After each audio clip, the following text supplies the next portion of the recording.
La fin de l'année est décidément bien difficile pour l'un des candidats de L'amour est dans le pré 2021. Le 24 décembre 2022, le jeune homme en question a révélé qu'il était de nouveau célibataire. Un nouveau coup dur à encaisser. Il a marqué la saison 16 de L'amour est dans le pré.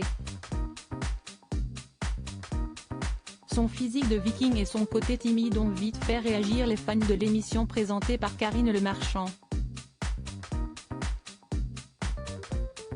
Bien qu'il ait eu beaucoup de mal à s'ouvrir, le producteur de fleurs comestibles de 28 ans qui vient de Bretagne a terminé l'émission avec Charlet, pour laquelle il avait eu un véritable coup de cœur lors du speed dating.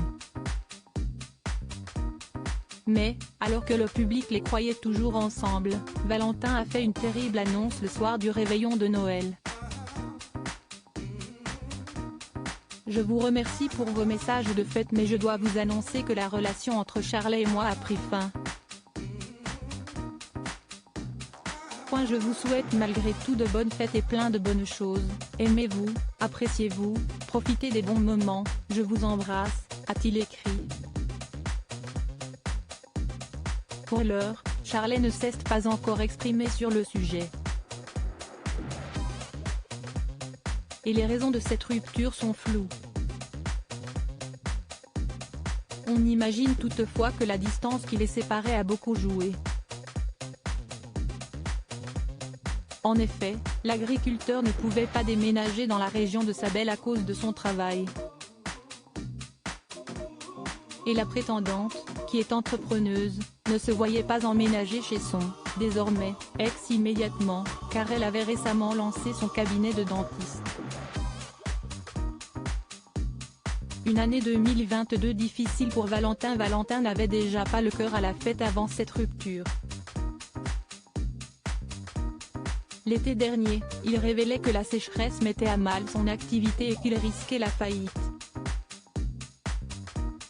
Je me souviens d'un soir, en juin, où je me suis assis devant mon jardin.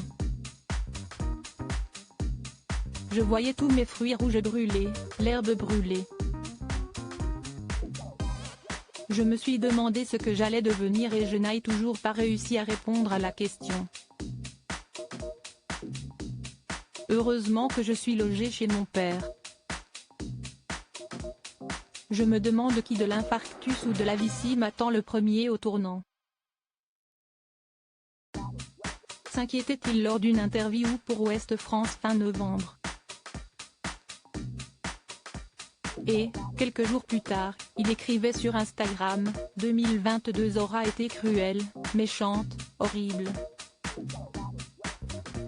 Les insomnies vont avoir raison de ma santé mentale. Mais j'espère que 2023 me sourira.